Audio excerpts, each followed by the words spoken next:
Hello my friends, welcome to another exciting episode in our Photoshop design series. In this video I'll be showing you how I designed this poster inside of Photoshop, right? So in case I forget, if you've not purchased your premium designer asset, click the link in the description of this video to get yours ASAP, right? And if you've not subscribed to this channel, now is the right time to actually click the subscribe button so you won't miss any content I'll be dropping anytime from now.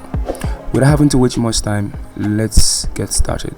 So the first thing I like to do is click on File and New, and I'm just going to make these settings here.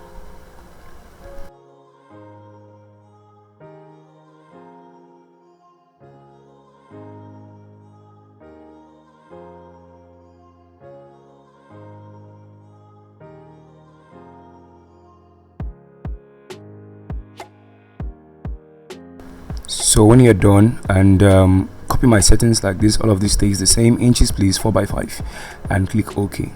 So you are greeted with the Photoshop interface. Now I'm going to double click on this. This is what we're going to be using for our background color. So you can sample this color code and take it down or write it down somewhere and click OK like this. So the first thing you want to do, go to adjustment layer and click on, yes, you guessed right, solid color, right? So when this window pops up for the color picker, just input your code here. You can clean all of this and just put your code, and when you're done, just click OK like this, and that's it. You're good to go. Okay, lest I forgot, the resource file for this video is in the description of this video also, so you can take advantage of that and download this files to use to practice on your own too. So I'm just going to go over to my own where I have it, and I'm going to bring this image first. This is the first image I'm going to be using. So I'm basically clicking and dragging, or you can use the place embedded command, right? So just make this bigger, click enter. So a few things I want to do to this image, but first one, I'll go to filter and I'll go to blur and I'll go to Gaussian blur like this, and you can copy my settings, 6.8 for radius, and yeah, that does it. I'm going to adjustment and I'm going to hue and saturation, and when it comes up,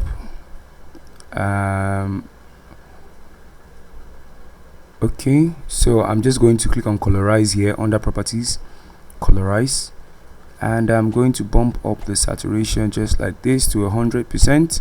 You can have it at 90, it's fine, it's good, right? So I choose to have mine as 100.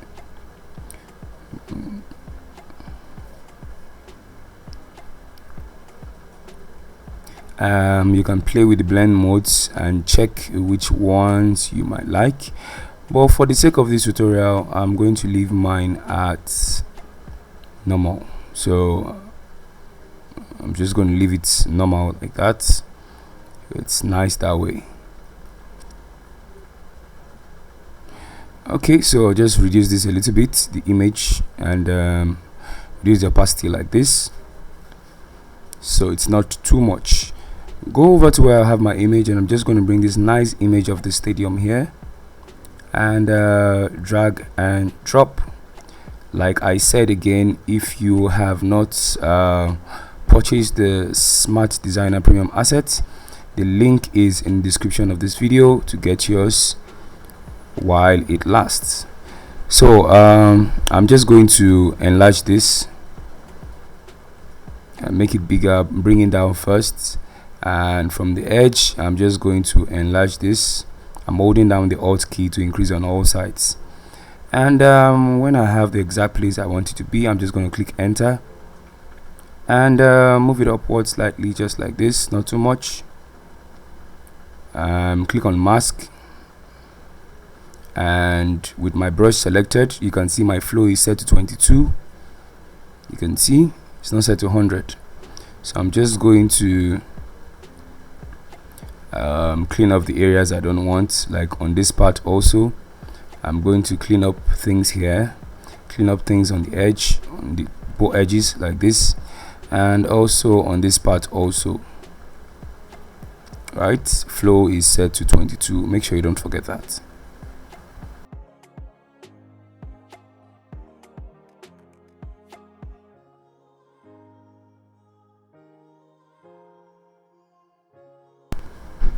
Okay, so now that you have this way, let's move ahead. The next thing you want to do is bring in the image of Neymar himself, but click enter and drag it up. This is where it's supposed to be, not under the hue and saturation, right? So it doesn't affect it.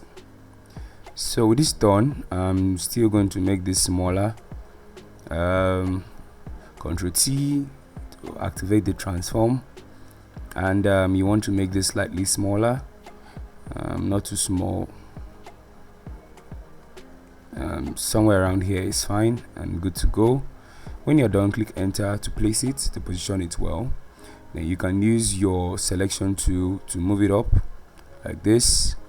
And yes, this is where I want you to be exactly. Ctrl 0 to position this well. And immediately I do that, I want to get rid of these things here. You can see that looks like fringes. So what you want to do is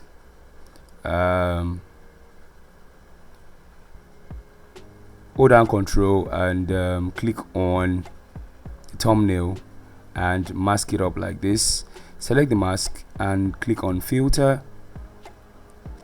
and select others, minimum, and under minimum you can use my settings, then click OK.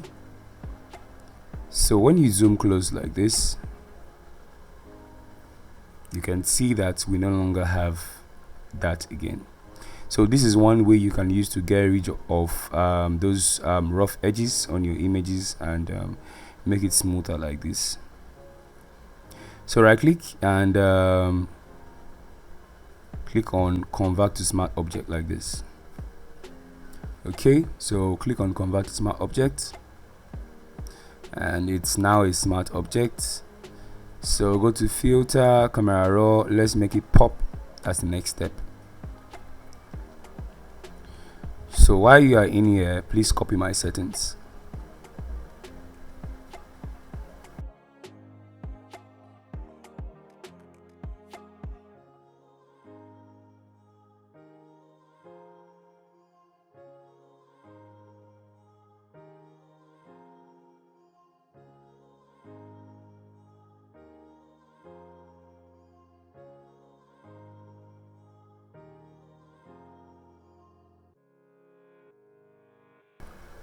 And these are some of the basic things that you need to enhance your picture to actually make it pop, right? And without having to be doing too much with the image. So when you are done, just click on OK, and this is before, and it's loading up. You're going to see the change, and you can see the progress loading up, and this is after. All right, you can see how popped and how the quality has increased. Right, great. Okay, so next thing you want to do is still on this image, what you want to do next is create a mask for it, and with this selected, currently selected, I'm going to use my brush to get rid of areas I don't want. So my flow is still set to 22, or let me increase it to say 50 or 40. Okay, I'm going to leave it at 40. I'm going to leave it this way, and make sure you are working on the black background, and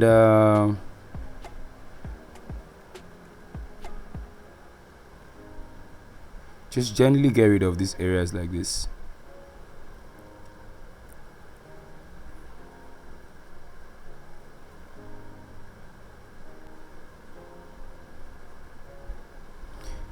Make sure your flow is not set to 100 so that you don't overdo things, and position this well like this, and yeah, you're good to go. So a couple of things I want to do again. I'll go over to exposure and create clipping mask. So I want to dodge and burn this image with my exposure, so to identify areas that hit the light and all of that, just to make sure the image is balanced. So click on my brush, make sure you reduce your flow, go back to the 20s, and I'm just going to reveal those areas, invert this to white, and I'm just going to reveal those areas. All these areas has to be dark because my light source is from the other side, right? So if you understand this simple technique, your photo manipulation game is going to go from 1 to a 10 very fast, right? So it stops here. You can see I'm trying not to make sure it doesn't go beyond this place, so I'm just going to leave it here, and all these areas are going to be bright. This area to somewhere here is going to be bright. All right, make sure you are not overdoing it. Add another one, but this time I'm going to use brightness and contrast. Right click and create clipping mask like this. Increase my brightness all the way up and click on the mask, Ctrl I to invert, and I'm just going to reveal it on the face. This place should be bright. You can see what I'm doing now. You can see how much difference this is making. These areas are bright like this. So that's exactly what I'm doing, just to create a balance, and like this. Okay, and yes, so all these areas are going to be bright, and I believe we've done justice to this image as regards the dodge and burn aspect. So this is another way to actually dodge and burn, though there are other ways to actually dodge and burn inside of Photoshop, right?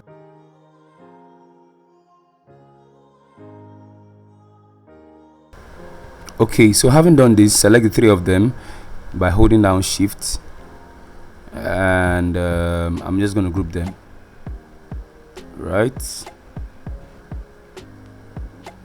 Okay, select 3 of them and group them, and I'm going to name this image 1. Okay, so let's make this quicker. Let's go over to the next thing. Click on this layer, right? So click on the plus to add a new layer there, and what you want to do is go over to your brush, make sure it's white, take the flow all up to 100, and apply this white 4 times. Just paint here like this, make sure it doesn't exceed that part, and when you're done, this is the effect that I want to create. We're good to go.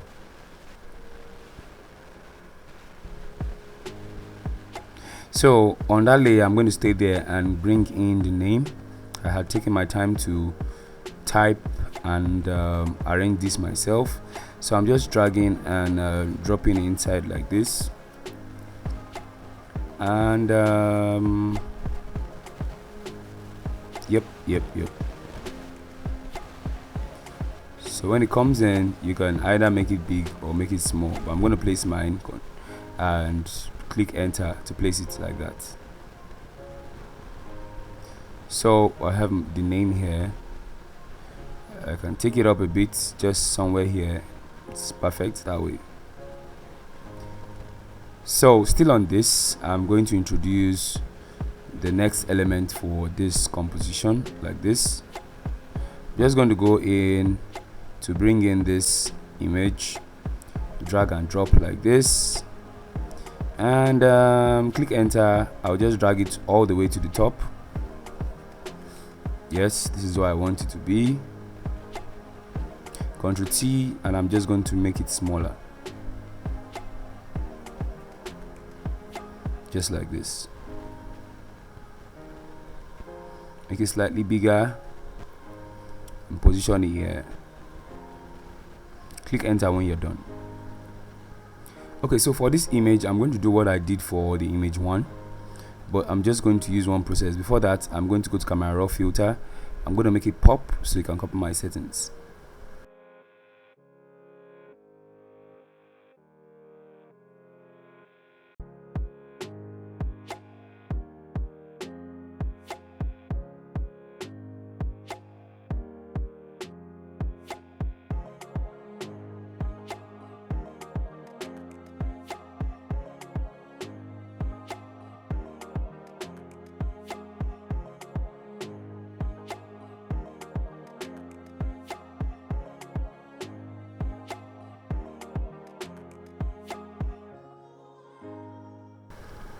Okay, so when you're done, just click OK, and this is what you have.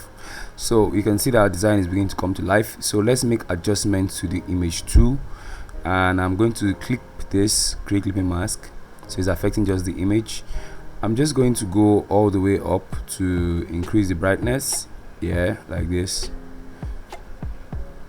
And with this done, I'm going to invert the mask, Ctrl I to invert it, and I'm just going to use my brush to reveal it on areas that I want it to be seen, right? So I'm just going to zoom close. Make sure you zoom close. You can see that my flow is set to 100 this time, and I'm just going to reveal the brightness on these areas, because yes, these areas, they need to be bright. Okay, so I'm just going to put this here like this and like this.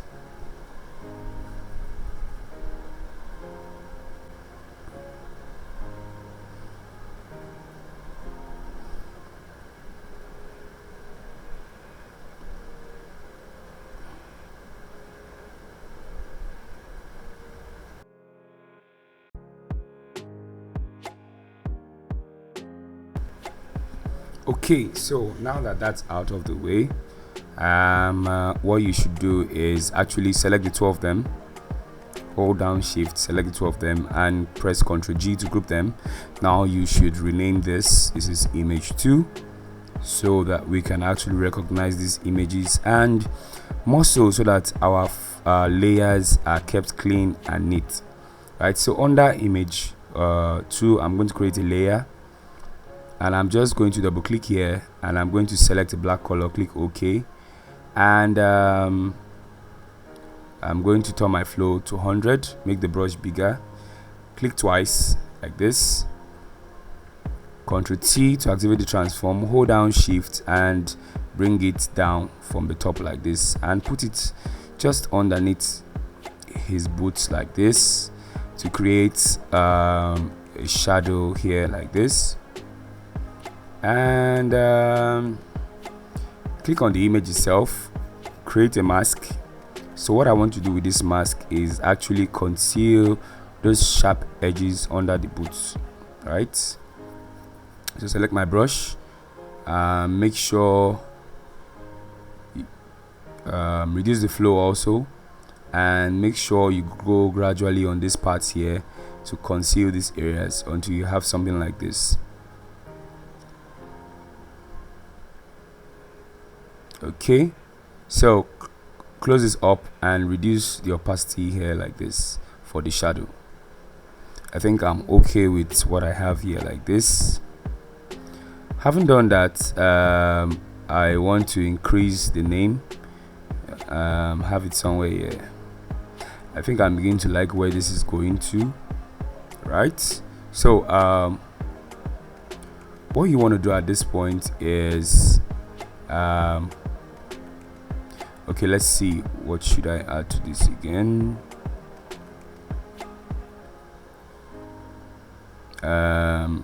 Okay, go over to your resource file and bring in the bio. This is the bio. I typed it already, and click enter to place it there. That's exactly where I want it to be. Move the image 1 down a bit so as to give the bio white space to breathe. White space, negative space is very, very important inside your designing or inside your compositions. So what you want to do next is create a layer on top everything here, and what you want to do is double click here to change the color. just double click on this foreground color. It brings out the color picker, except you're not doing it well. When you could just come here, click on thumbnail, it will bring out the color picker for you, which this is it here, like this. And you want to select a color, so I'll just select a color from here. You can actually do that also in case you don't know. And this is the color code. Press OK like this. Now you want to zoom out, click your gradients, G for gradients, and when it's out, make sure you hold down shift and drag from the middle like this to somewhere here like this to create this nice effect, right? So it's more like a vignette effect. So I'm going to do that again. I'm going to use a different color. I'm going to use this, right? Gradient selected, make sure this is active, and zoom out, hold down shift and drag like this. Okay, so you have it here. So we don't want it on some areas, so I'm going to mask it out, select my brush, and I'm just going to erase on areas where I don't want it visible, right? Like areas like this. I'm going to conceal. This is before and this is after, right? Good. Okay, now that you have that, let's proceed to the next thing we should do. Go in and bring in the last element for this design, which is this. Just drag and drop. This is the last extra spice for this design, right? So what you want to do here is change the blend mode to screen, and immediately you can see how much difference this is making. So what you want to do here is mask it out. Click on the mask and select your brush. Make sure your flow is set to like 21, and begin to erase those parts where you don't want to see on the image. Erase here also, and I think, yeah, that's basically what you need to do, right? So what you should do next is go to adjustment layer, go to curves, and what you want to do is click on this RGB and go over to the red department. Now in the red department, you can either, when you bring it down, you're adding yellows to it. When you are taking it up, you're adding reds to it.